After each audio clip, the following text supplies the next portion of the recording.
The 2013 Allingham Arts Festival was launched in the Craft Village, Derry during Culture Tech Week, which was part of the city's UK City of Culture programme. The festival was launched by Ballyshannon native Paul Hannigan. Ultimately, you're trying to forget that the border exists and you're trying to get activity that can move across the border easily. The example of that very clearly is the whole culture, music, all that area. Education should be, it's more difficult to do. But the culture, the music, means easy flow of people, easy flow of ideas, easy flow of innovation, and the border doesn't really matter. So that's why I think it's very important that the Allingham Arts Association have brought this here today into the middle of a culture technology festival near the border that can be launched in that context and then can attract people back to Ballyshannon for the best Allingham Arts Festival that there will be in November this year. A short film, A Walk with Allingham, had its first showing during the launch. The film was produced by the School of Creative Arts and Technology, University of Ulster, led by lecturer Padraig Lynch, originally from Ballyshannon. Digital storytelling is something that's getting quite a lot of mention in the press, and is progressing through Culture Tech in Derry this year, where the Allingham Festival was launched. There was quite a lot of digital storytelling. So what is that? The online version is storytelling using still and moving imagery, using sound and text, where you have easy access to cameras, editing software, smartphones, social media. Narrated by actor Sean McGinley, the film contains 4 original scores composed by Oisin Macaulay, Boston School of Music. William Allingham is a native of this very town, Ballyshannon. He was born in 1824, just a short walk from here, down the Mall. His family have been in the town since Elizabethan times and have been involved in farming, tanneries, saltworks, shipping and banking. William's father, also William, was a merchant. He imported timber, slates, coal and iron, and owned ships that traded from the Mall Quay to foreign lands. Travelling from Ballyshannon was a rare event in those days. Dublin was a long and costly trip.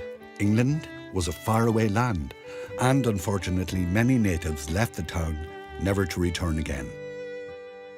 No more unpleasant evenings we'll saunter down the Mall, when the trout is rising to the fly, the salmon to the fall. The boat comes straining on her net and heavily she creeps. Cast off, she feels the oars and to her berth she sweeps. Now fore and aft keep hauling and gathering up the clew, till a silver wave of salmon rolls in among the crew. Then they may sit with pipes alit and many a joke and yarn.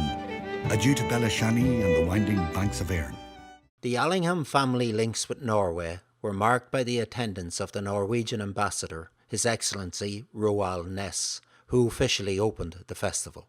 I wish you the best of luck with all the cultural events you have set up for the coming 4 days. And with these few words, I declare the Allingham Arts Festival 2013 for officially open. I thank you. This is my first visit to Donegal after I arrived in Ireland 2 years ago, so the timing of the visit is good, although I should have been there before. And I had a chance to also visit one of the Norwegian companies that are most active in this country, Marine Harvest in fish farming. They are located up in Donegal. But they have also business in other places in Ireland. A lively panel and audience debate took place following the annual Allingham lecture titled Local Government Reform, Will It Put Citizens and Local Communities First? And it was delivered by Minister Phil Hogan, TD. Thank you very much for your very kind invitation to be here as part of your 400th anniversary celebrations here in Ballyshannon. And I want to thank the Festival Committee for inviting me. And I wish to take the opportunity that's presented to me now to outline some of the details of the most radical reform of local government in over 100 years. Reforms that will bring it into the 21st century, and reforms that are centred around putting people first. In broad terms, the Local Government Bill will achieve 3 main objectives. It will completely reform our local government structures at county and sub-county and regional level to better represent and serve our communities. Secondly, it will overhaul the existing system of governance and oversight of local authority performance. And thirdly, it will strengthen the role of local government and provide the platform for that role to develop further in the future. A major element of the overall reform programme is the introduction of a new system of municipal governance at sub-county level to replace town councils. Yeah, there's an excellent programme of activities here for the Allingham Festival here in Ballyshannon for this weekend, and part of the programme is that they have a debate on how the citizen and how the communities can connect up with the local government reform package that I'm bringing in at the moment in the Dáil. So it was a great debate. We had I made a presentation and we had an hour and a half of questions and answers with the community here. And it was interesting to see their perspective on the programme of change that I'm trying to bring in order to ensure that we have services delivered at as close as possible to the citizen, as cheaply as possible, but equally with good quality. And now that people are going to be paying more through user charges in the future, they expect to get a good quality service from the local authority that's delivering for them. And obviously there's a difference of opinion about whether we should have town councils and whether we should retain them or not, and what will the new powers and functions be of the new municipal districts. I think it should be held one event like this all over the country. And whilst I might be putting myself in for a lot of hard work by having to go to all of these meetings, I think ministers and TDs generally should be going to town hall meetings like this in order to get the views of people across a range of issues. But I think the Allingham Festival got it right. They focused on one particular topic and they drilled down and focused very much on the good and the not so good and the changes and modifications that could be made in order to make the proposals and objectives better. There were 8 workshops held during the festival, ranging on subjects from digital storytelling, creative writing, top tips on publishing, media interviews and public relations, whilst chairman of the RTE Authority, Tom Savage, discussed presentation and communication skills. It's tough because this is the most difficult time the station has ever to go through with a drop-off in commercial advertising and with difficulties in picking up the licence fee and so on. But we're hoping that may be at least regularised in the future to make it better, easier for us to plan the services we continue to provide. Our company is now in the middle of the recession, doing very well, and it's a small company of about 12 to 14 people. And we have a range of activities. We do public relations, we do training, we do job interview preparation, and we also then have administration and support services. The more we can devolve this to local communities, and I mean, my passion, it's one of the reasons I'm so interested in the GAA, is that it gets down to parish level. I think getting things down to local town level, to local parish level, is the secret, and that we must spread that as much as possible. And I hope that the Allingham Festival will go from strength to strength, and I see no reason why it shouldn't. There were 4 books launched at the festival: A Joyful Sadness by Enda McLone, The Quiet Man by Peter Daly, Coach by Terry Prone, and The Erne Hydroelectric Scheme by Desi Doyle and Brian Drummond. I think the material that you read about in the book, the visuals we see behind us and the photographs in the book, are a testimony to the value of the ESB archives and just how important ESB Archive is as a resource for not only the history of the Erne scheme, the history of this region, but the history of the country. And I think the role the ESB has played in the development of modern Ireland comes across very clearly from the strong nature of the material that's in their archives. This is an important day for Ballyshannon, for the Erne scheme and for ESB. It's probably no harm to put it in a little bit of context, and put it in context in terms of the electricity industry in Ireland and Ireland generally, you know. We're in sight now within the next decade of looking at the centenary of the establishment of this state, the Irish Republic or the Irish Free State or Saoirstát na hÉireann, whatever we've called it at various times. And very soon after that, we'll have the centenary of ESB. And you know, much will be written, I'd say, about both, mostly about the state, and I'm not going to predict what the historians will be saying about either. But one thing that really will be very clear is that the growth and development of both was massively intertwined over the bulk of the last century. One of the aspects of the book which we tried to highlight was everybody's forgotten about the fact this was built across 2 states and required the cooperation of 2 governments who weren't really talking to each other at the time, but nevertheless it happened. I, myself, am not renowned for my sartorial elegance. I managed a short. I half managed a tie today. And in the spirit of the book and the scheme we're talking about and its cross-border relations, my tie is my NIE tie. It's the only tie I possess. Thank you. We're launching Coach by Terry Prone, which is a new book. Terry's 24th, I think. A new book that just appeared from London Books in the shops now, doing very well, getting great reviews, and great to be here in Ballyshannon launching it for the Allingham Festival. It was conceived as a business book, like a popular business book, in the sense that she takes kind of situations of people in their careers where they're at a crossroads or don't know what to do or have hit a speed bump, as she puts it herself. But in fact, everything in it is applicable to ordinary life and human relations. Because like the workplace is the same as every other human kind of connection, isn't it? Like it's the same as the family, it's the same as school, it's the same as everything. So there are great kind of stories in it of like composites of people she has trained, she has come across in her long career in teaching people how to communicate, really. The book is one of these odd things. I had decided I was never writing another book. I was done with writing books. And my publisher simply emailed me one day and said, here's the cover of your next book. And it just said, Coach by Terry Prone. And I thought, do you know something? That's a very interesting idea.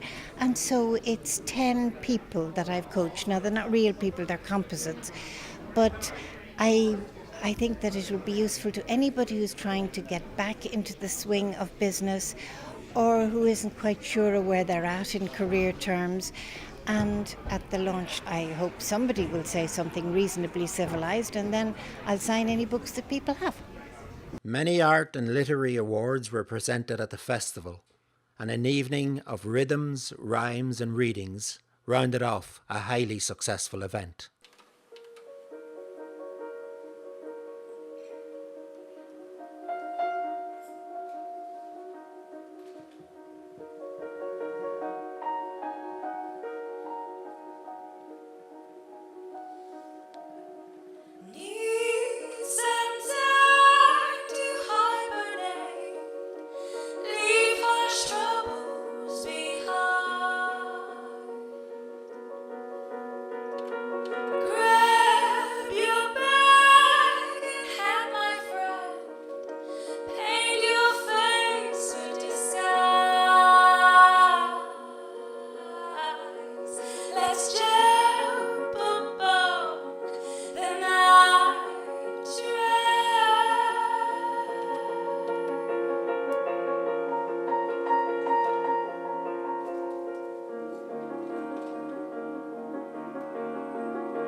businesswomen and professional women's club would like me to be their guest speaker.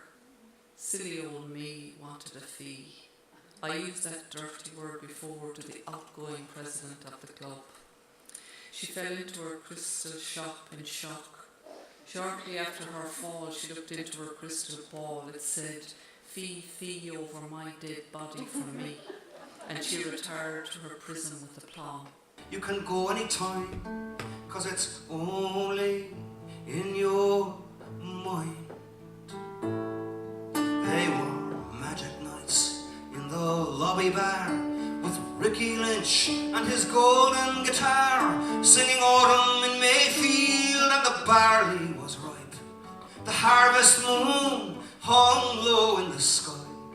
We were children and our mothers were young, and fathers were tall and kind. I only started writing poetry about 11 or 12 years ago, and as you mentioned it was through a Donegal girl that I started writing poetry. I met this Donegal girl in Germany when I was on tour, and she says to me, "I'm writing a poem and I'm having some trouble with one of the verses, could you help me?"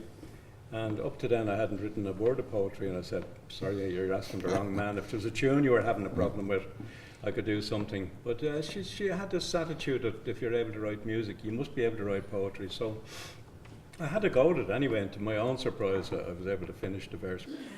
I keep company with orphaned notes. They bring me food for dreams. I keep for them an open door.